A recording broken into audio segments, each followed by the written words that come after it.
Hello everyone, कैसे हैं आप सब। आशा करती हूँ आप सब बहुत अच्छे होंगे।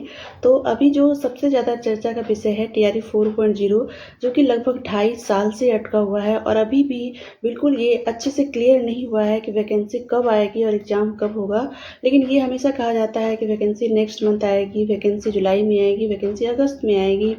और मैं भी आपके लिए वीडियो बनाती हूँ तो आप भी सोचते होंगे कि झूठ ही बोल रही हैं दीदी, हमेशा बोलती हैं वीडियो कि वैकेंसी आएगी और नहीं आती। तो इसमें मेरी क्या गलती है ये बताइएगा, क्योंकि मैं भी आपको वही बताती हूँ कि जो मुझे पता चलता है।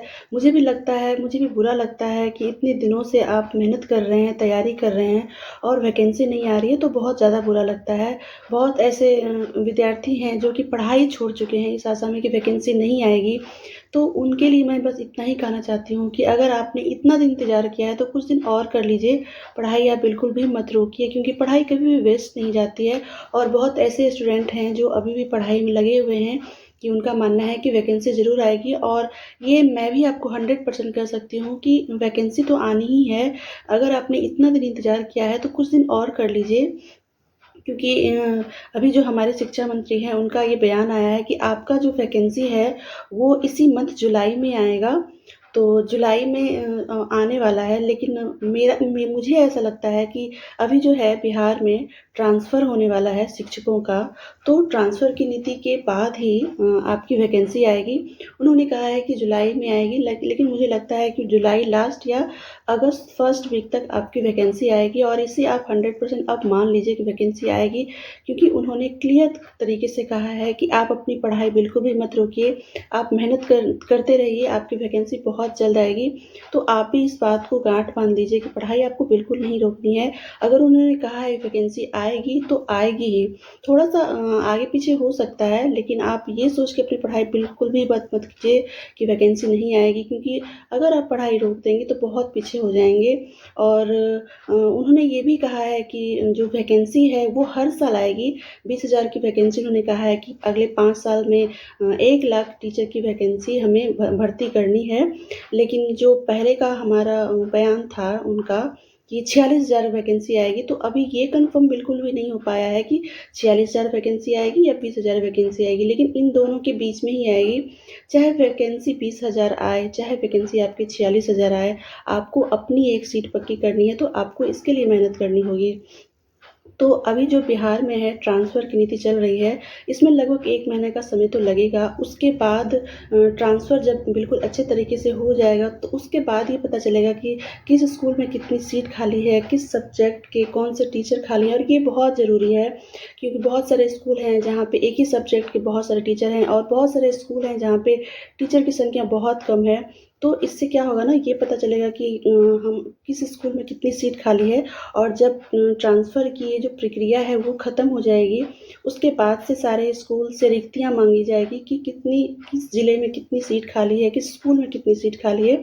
उसके अकॉर्डिंग जो है सीटों की जो हमारा विज्ञापन है, कितनी सीट आएगी वो बिल्कुल क्लियर हो जाएगा। तो अगर आपने यहाँ तक इंतज़ार किया है तो कुछ दिन और इंतज़ार कर लीजिए। और 1 महीने का इंतज़ार आपको और करना है। उन्होंने कहा है शिक्षा मंत्री जी ने हमारे कि जुलाई में आपकी वैकेंसी आएगी, तो जुलाई में आ सकती है, क्योंकि ये जो ट्रांसफ़र की प्रक्रिया है उसमें लगभग 20 से 25 दिन या महीना भर आप मान लीजिए।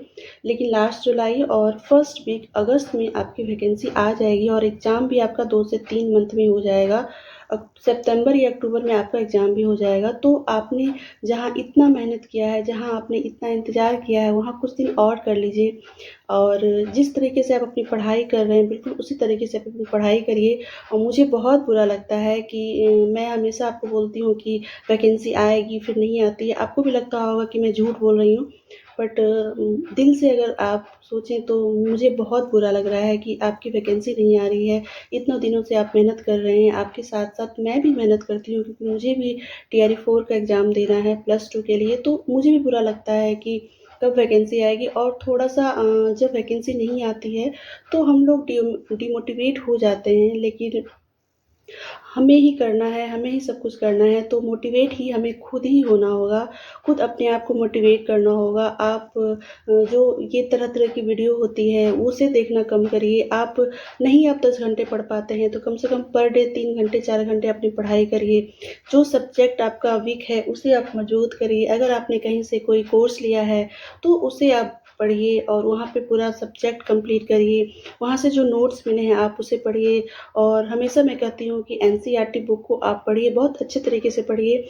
और एनसीईआरटी बुक हमारा बेस होता है। अगर आप एनसीईआरटी बुक पढ़ लेते हैं, तो कोई सा भी एग्ज़ाम हो, आप उसे क्रैक कर सकते हैं, क्योंकि एनसीईआरटी बुक बहुत ही ज़्यादा अच्छा है। ये हमारे बेस को मजबूत करता है। बहुत सारे एग्ज़ाम में जो क्वेश्चन हैं, एनसीईआरटी बुक से ही आते हैं। और हमारा जो टीआरई 4.0 है, टीआरई का एग्ज़ाम है, उसमें तो सारा ही क्वेश्चन हमारे एनसीईआरटी बुक से आते हैं। तो एनसीईआरटी बुक को आपको बिल्कुल भी स्किप नहीं करनी है। इसे आपको बहुत अच्छे से पढ़ना है। 4 से 5 बार भी आप पढ़ लेंगे, तब भी आपके लिए बहुत अच्छा है। और जब आप एग्ज़ाम देते हैं, तो हूबहू क्वेश्चन आपको एनसीईआरटी बुक से उठा के रखे जाते हैं। ये तो आपको करना है। और जितने प्रीवियस ईयर के क्वेश्चन हैं अभी तक में, टीआरई 1 हो, 2 हो, 3 हो, कैंसिल जो हुआ था उसका एग्ज़ाम, सारे क्वेश्चन को आप बार-बार रिवीजन करिए। क्वेश्चन के फर्स्ट थोड़ा-सा उसके पीछे, थोड़ा-सा उसके आगे भी देखिए कि इस तरीके से क्वेश्चन पूछा गया है, तो इसके आगे क्या पूछा जा सकता है या इसके पीछे क्या हो सकता है। इसे आप बिल्कुल अच्छे तरीके से पढ़िए। और सेल्फ स्टडी बहुत ज़रूरी है। आप मत लीजिए किसी का बैच। मैं तो कहती हूँ कि अगर आपने बैच नहीं लिया है, तो मत लीजिए, सेल्फ स्टडी करिए फ्रेंड। सेल्फ स्टडी से ही आपका सिलेक्शन हो जाएगा। जितना ज़्यादा आप बुक पढ़ेंगे, उतना ज़्यादा आपके लिए फ़ायदा है। आप प्रीवियस ईयर के क्वेश्चन बनाइए, आप प्रैक्टिस सेट लगाइए, हर दिन 2 घंटे बैठ के प्रैक्टिस करिए। जितने हमारे बीपीएससी में क्वेश्चन पूछे जाते हैं, उसके सारे प्री के क्वेश्चन जितने हैं, सारे क्वेश्चन को आप बना डालिए। जितने सब्जेक्ट हैं, आप हर दिन थोड़ा-सा करंट अफेयर पढ़ा कीजिए। आप जितने भी प्रीवियस ईयर के क्वेश्चन हैं, पीसीएस में जो पूछे जाते हैं, उसके लिए मैंने बुक बताया है, पूर्वालोकन की बुक, उससे आप बनाइए। लगभग 10 साल के क्वेश्चन को आप रट लीजिए फ्रेंड। मैं तो कहती हूँ कि रट ही जाइए, आपको बहुत फ़ायदा होगा। इससे ज़्यादा आपको करने की ज़रूरत नहीं है। अगर आपने इतना कर लिया है फ्रेंड, तो आप ये सोच के रखिए कि इस बार आपका सिलेक्शन 100% होगा। और अगर आपने इतना कुछ कर लिया है, तो बस आपको कुछ नहीं करना है, बस रिवीजन करते रहिए। जब भी वैकेंसी आएगी, आप आराम से एग्ज़ाम दे सकते हैं। और जो लोग ये सोच के बैठ गए हैं कि अब वैकेंसी नहीं आएगी और उन्होंने अपनी पढ़ाई बंद कर दी है, तो मैं उनसे रिक्वेस्ट करती हूँ कि आप अपनी पढ़ाई को जारी कीजिए। आपका एग्ज़ाम बहुत जल्द होने वाला है, आपकी वैकेंसी भी बहुत जल्द आने वाली है। अगर शिक्षा मंत्री जी ने कहा है वैकेंसी आएगी, तो 100% आएगी, भरोसा रखिए। इतना दिन इंतज़ार किया है, तो कुछ दिन और कर लीजिए फ्रेंड। और पढ़ाई से रिलेटेड आपके जो भी क्वेश्चन होगा, आप मेरे से पूछिएगा, मैं आपको ज़रूर बताऊँगी। और अभी बहुत गर्मी है और मैं फ़ैन बंद करके आपके लिए वीडियो बना रही हूँ। तो प्लीज़ आप मेरी बात को मानिए, अच्छे से पढ़ाई करिए और एक शिक्षक बन के टीआरई 4 में आइए। और फिर मुझे कमेंट करिए कि आप भी एक शिक्षक बन चुके हैं। और आपकी इस पढ़ाई के जर्नी में मैं हमेशा साथ बनी रहूँगी। थोड़ी मेरी वीडियो अभी कम आ रही है, लेकिन मैं कंटिन्यू करूँगी। मैं कोशिश करती हूँ कि आपके लिए वीडियो बनाती रहूँ। लेकिन अब अपनी पढ़ाई बिल्कुल भी मत रोकिए फ्रेंड। वैकेंसी बहुत जल्द आने वाली है, एग्ज़ाम बहुत जल्द होने वाला है आपका। तो देखिए, जो भी होता है अब एग्ज़ाम में जो भी पैटर्न चेंज होते हैं, उसे आपको एक्सेप्ट करना होगा, क्योंकि जो होता है आपके अच्छे के लिए होता है। और आपको अपने लिए एक चीज़ पक्की करनी है, तो उसके लिए मेहनत आपको खुद से करनी होगी। बस लगे रहिए, मेहनत करते रहिए, पढ़ाई बिल्कुल भी स्किप मत करिए। फालतू के अफ़वाह जो न्यूज़ होता है, वो मत देखिए। अपनी पढ़ाई पे जितना ध्यान देंगे, उतने जल्दी आप सक्सेस होंगे और हज़ारों की भीड़ में आप आगे होंगे। तो आज के लिए बस इतना ही। मिलती हूँ मैं आपसे नेक्स्ट वीडियो में, तब तक के लिए थैंक यू।